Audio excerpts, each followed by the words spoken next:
Oh yeah, Diddy got a podcast. I'm so glad you brought this up because this happened to me. It has happened. What you are talking about has happened to me. So that's why I have such a visceral reaction to this.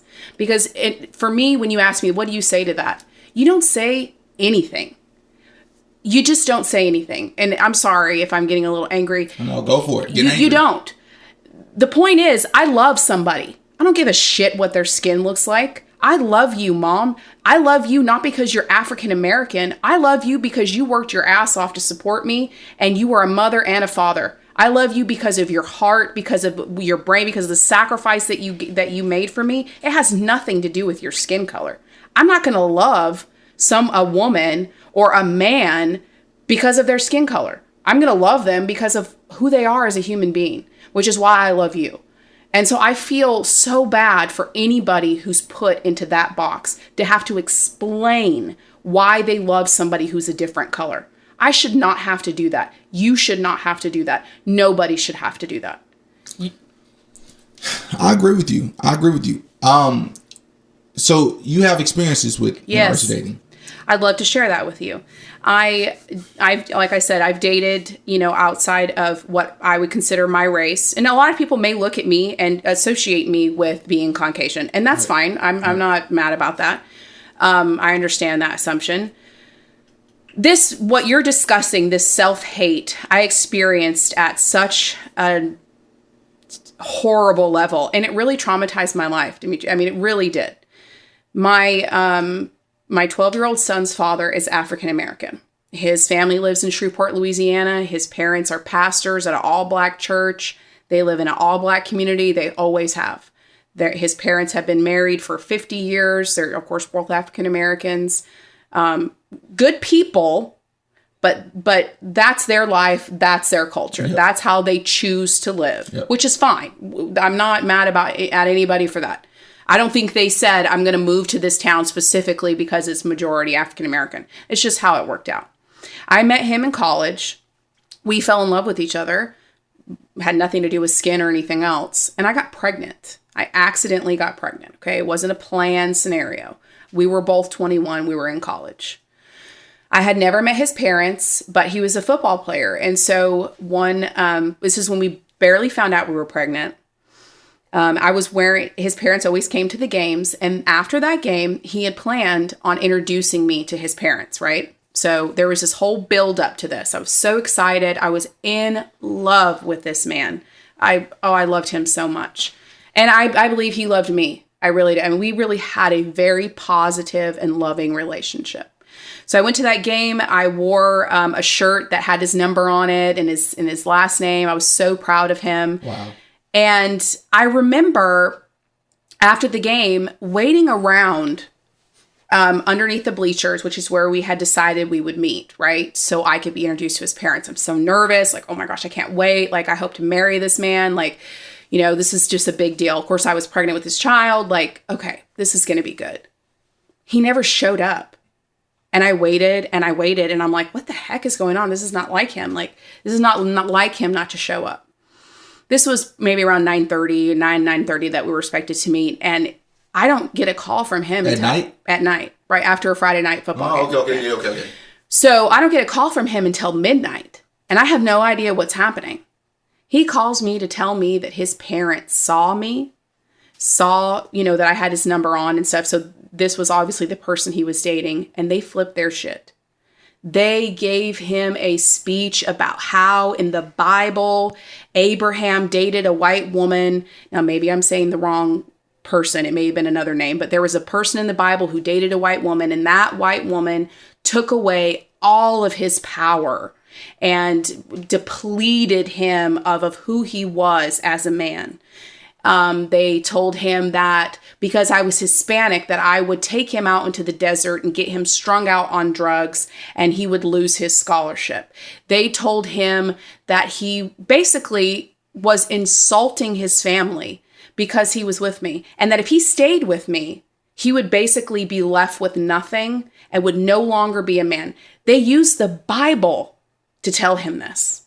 And here I am, 21 years old. I'm just in love.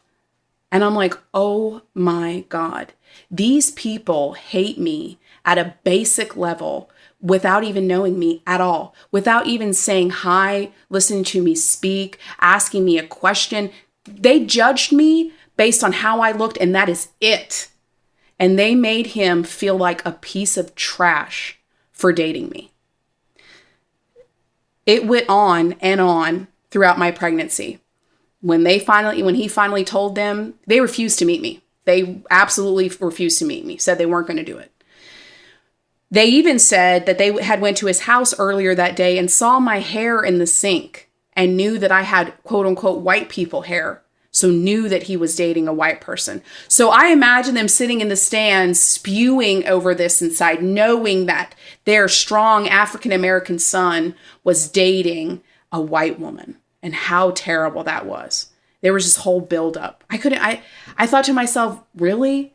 They took my hair out of the sink so they could talk about the fact that I had white people hair? What are we even talking about here? So they refused to meet me my whole pregnancy. When he told them that they were having a boy, she said, we're not having a boy. That's not my grandson. That killed me. That killed him. I mean, it did. He was close to it. His parents were the parents. They were at every football game. They raised him to be a good man. They took him to church every Sunday. He loved his parents. They were so involved. But his first child, their first grandson, they wanted nothing to do with him because I was white. They didn't come to the baby shower. They didn't come to his birth. In fact, they didn't even meet him until after they forced me to have a paternity test. Because because I was white, I don't know, I was also a slut. And I was trying to trap Arthur. Excuse me. I was trying to trap him to be with me because I got pregnant. That was my whole goal, to trap him to the relationship, because that's all that white women do, or a majority of white women do that. They didn't meet my son until after he was a month old.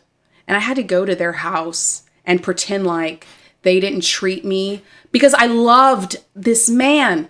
I wanted this relationship. I wanted this family. And he did too. And I'll never forget walking into their house and knowing that these people hated my guts because I was white, and just completely rejected their grandchild. And I had to walk in and act like everything was okay. It didn't matter the type of person you were. They gave me no chance to even prove that at all. They never spoke a word. They never said hello to me. They never even asked him a question about me. They saw how I looked.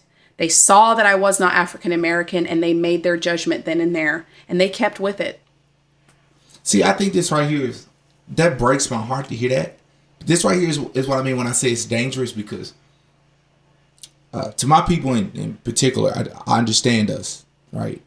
I understand it's dangerous, and I'm not here because I get it. Like this, I already have this perception of being like this guy that want to bridge people together, not just like different races, quote unquote, but just if you standing over there and you think something's tall, and you're standing over there and you think it's short, I want to get y'all in the middle so we can just agree that it's probably a little bit of both.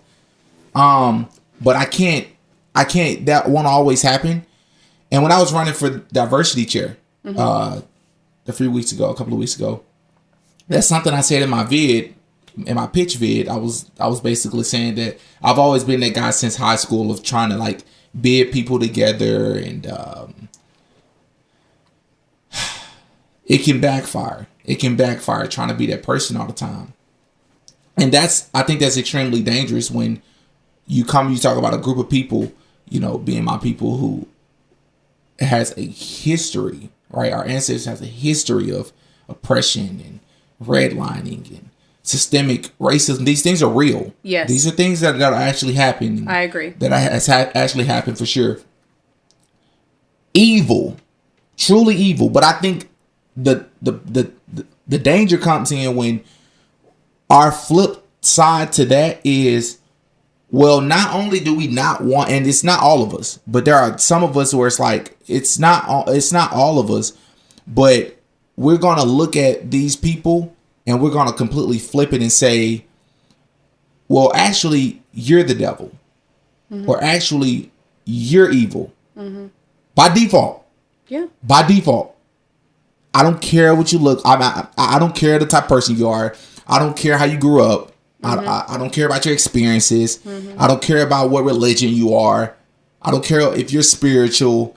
I don't care. I don't care if you've dated black people or if you've dated this group of people. You look like that. So no matter what you say, no matter how you try to convince me, I'm automatically going to have that assumption. you can't flip it like that. That's dangerous. I was just about to say that. I think that's dangerous.